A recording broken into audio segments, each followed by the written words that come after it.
Howdy y'all, it's Ryan from RNA Music, deep in the heart of Texas. That's where I'm at right now, believe it or not. I'm so excited. So it seems I have been challenged by my good buddy Pat from Pat David Music in Australia to participate in this little bit of a chain thing going on where we name our top 10 favorite albums. So this is my response to Pat's challenge. Let's get rocking. So number one on my top 10 list of albums would have to be Master of Puppets by Metallica. Yeah, this is my actual cassette tape. I used to wear this out like you can barely, can you read the writing? Yeah, it's almost worn off. I used to just wear this tape out when I was 16, 17 years old, driving around in my old Dookie Brown Chevy truck with a white door on it. Ugly truck, but I would jam some Metallica Master of Puppets. I even got the old school tab book from Cherry Lane back when these were like $16.95. I could really put down almost all of Metallica records, but the one that really has to stand out is Master of Puppets. All of these records are ones that really meant a lot to me when I was learning to play guitar and trying to develop as a musician. And the music just really spoke to me, but I would just play Master front to back just constantly. Love that record. Still do. I don't listen to it all the time now, but it is one of my favorite Metallica records, and I think most people would agree with that, I imagine. I like lots of kinds of music. I was a music major in college. I have a degree in music to teach. So I love all kinds. I love classical, I love orchestral, I love some jazz stuff and fusion stuff. But for me as a guitar player, you know, my heart has always been in the rock. Yeah. And no rock list is complete without Led Zeppelin 4. Alright? So another record that I could just listen to from beginning to end straight without skipping any songs. And I would play that tape constantly as a teenager. So I loved Led Zeppelin 4. Now, kind of like Metallica, I could have picked several different Led Zeppelin records. It's really difficult to choose between them all. I particularly like Led Zeppelin 2 a lot. It would be my runner-up. But Led Zeppelin 4 was the one that was just crazy good for me. Like I couldn't get enough of it. Getting the lead out constantly. Oh man, so good. So good. Those English fellers in their rock, they know how to do it. Moving on to number 3 on my top 10 list. You guys, if you watch my channel, you know where I live. I live about an hour east of Dallas, kind of out in the country, but I'm relatively close to Dallas. I'm a Texas boy, born and raised, and you can probably guess, I'm a big fan of Pantera. Woo! This is not my guitar, by the way. If I were going to own a dime bag guitar, it would be the Washburns, of course, but hey, whatever. Now, kind of the same thing with Metallica, with Pantera. Every record of theirs had a tremendous impact on me. Like, well, not the old school 80s glam stuff, but you know, starting from Cowboys from Hell on, it was really, really important to me, all the records. But if I have to pick one, Vulgar Display of Power absolutely makes the list. Absolutely. I remember when it came out, I remember buying it and just being blown away by the drumming, because I'm a drummer. I was a drummer before I was a guitar player. And so Vinnie Paul's drumming, particularly his double bass stuff and just his fat grooves, were killer. And then of course Dimebag's riffs are amazing. Like, he's the riff master, but Dimebag had it all, you know. He had the riffs, killer rhythm playing, and just some amazing leads, you know. Dime could shred, but he didn't do it just for the sake of shredding.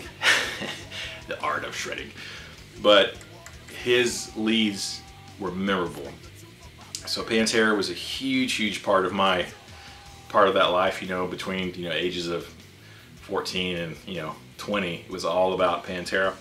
So I have to go with Vulgar Display of Power, although Far Beyond Driven after that was amazing too. I mean, they really just kept getting better and better. So huge part of my life and growing as a drummer and a guitar player, Pantera.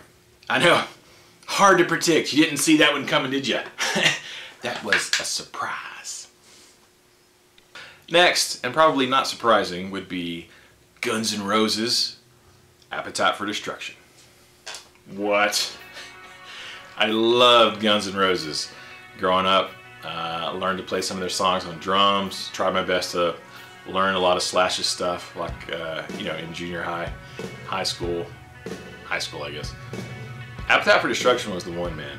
Like, greatest record of theirs. Pretty much everyone agrees, I would say.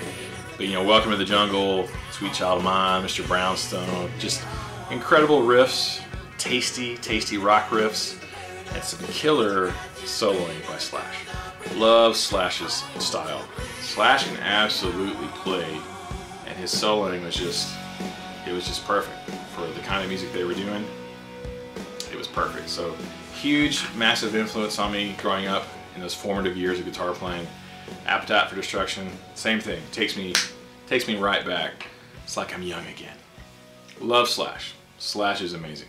So that was number 4. Number 5, believe it or not, I'm going to throw up something possibly controversial, maybe, and that is going to be Nirvana, Nevermind. Yeah, that was their first big hit record. Bleach didn't really get that kind of success, obviously, but Nirvana, Nevermind, that record catapulted them to stardom. Well, they get a lot of hate, you know, particularly Kurt Cobain, you know, people are like, he sucked at guitar. Well, you know what, he was good enough to write songs, and he wrote some really catchy songs. You know what I mean?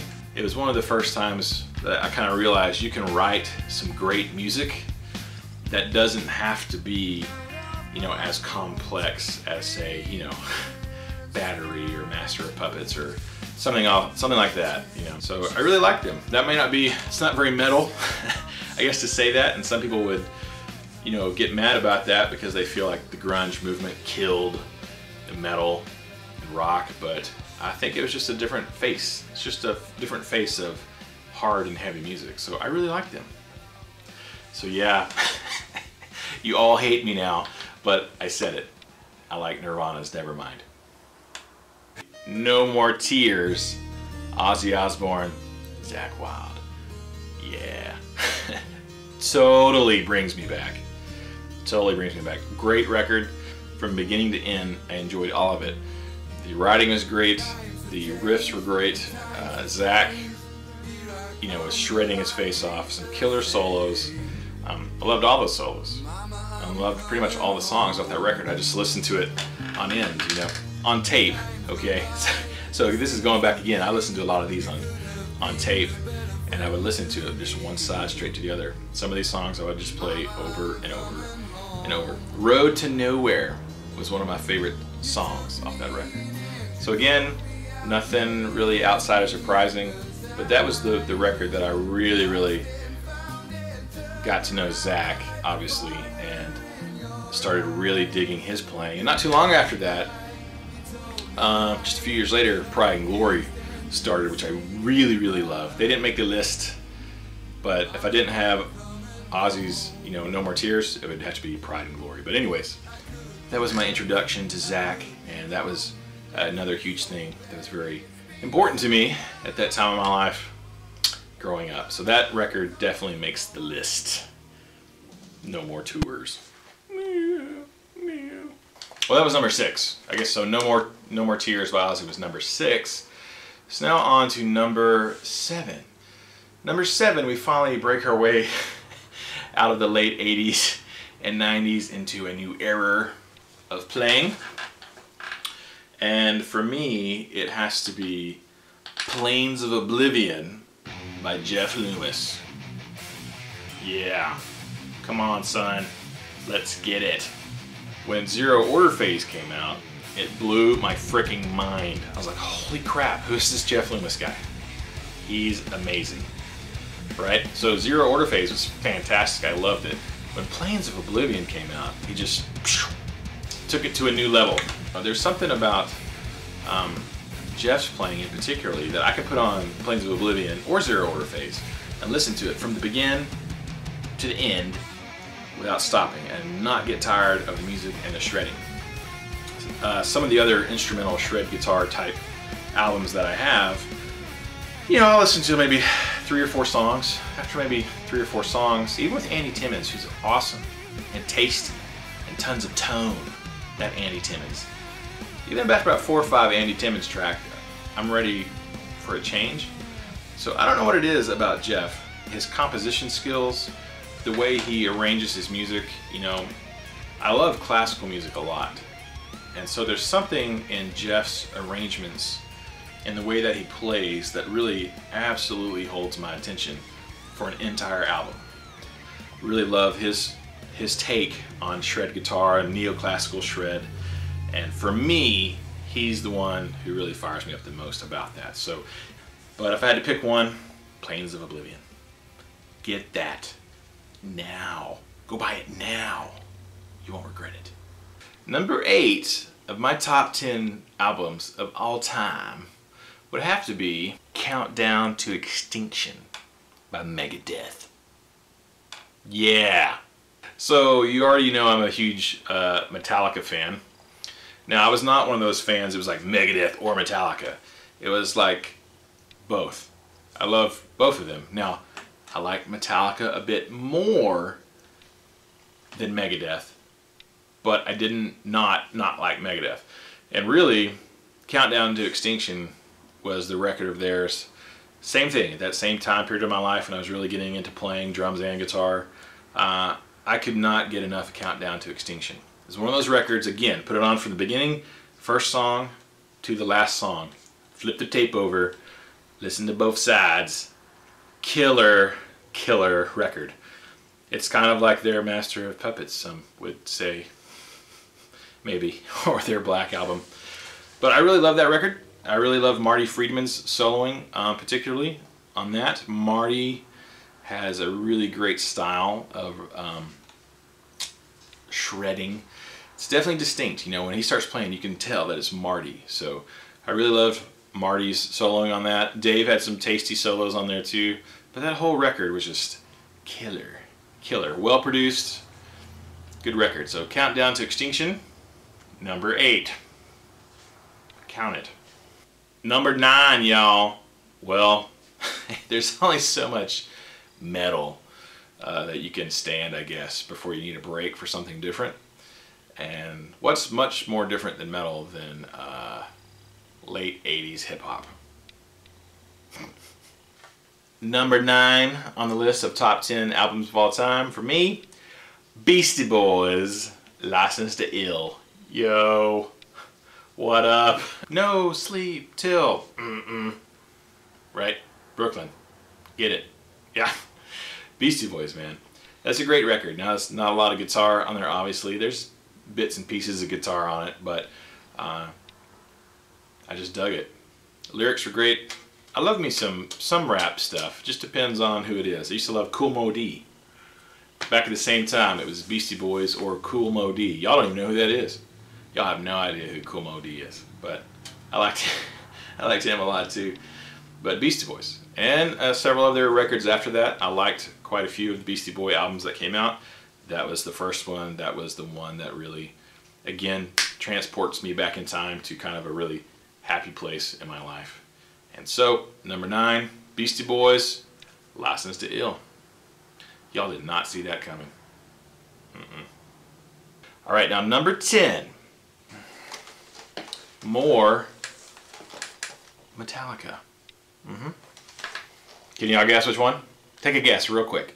Obviously, it's not Master of Puppets. You guessed it. I don't know. You guessed it. Easy, easy peasy. And Justice for All. Yeah, man. The very first, I think, really heavy metal song I ever heard was One. Yeah. We had moved to town. We sold the farm out in the country, moved to town. I was in 8th grade, and we moved to the city. So we had cable finally, and we had MTV. And I remember sitting at home on my own. I think my parents were gone, my sisters were out. It was just me, and I was watching MTV videos, and Justice for All, the music video came on. And I was just sitting there like, what's this? What is this? What are this? Because all I'd ever seen up to that point on MTV was like, you know, Bon Jovi and, you know, Poison and, you know, stuff like that. I had never seen anything like Metallica at all. And so it made a really impact on me. And then a year or two later, I started buying their records. You know, I started with the Black Album. I bought it first. Then I bought Injustice for All and loved it. And then I bought Master of Puppets, absolutely loved it. Then I bought Ride the Lightning. I went backwards with Metallica records, but same thing. I used to listen to Injustice for All constantly. So that's my top 10 albums, man. Those are the ones that really affected me. Now I picked them. I don't necessarily listen to all those records right now all the time, but those were probably the records that had a really strong impact on me as a young player and a young musician. I listen to a lot of records now. I love a lot of Alter Bridge stuff. And, you know, there's a lot of other things I listen to, but those are the 10 that really, if I had to pick 10 that I could only listen to for the rest of my life, those would be way up there. So hope you enjoyed this. Why don't you leave me a comment below? Why don't you guys who normally watch our videos, why don't you make me a list? Tell me the top 10 records that really had a strong impact on you, your life and musically, and whether you're a player or not. Let me know. And right now, I'm gonna challenge someone.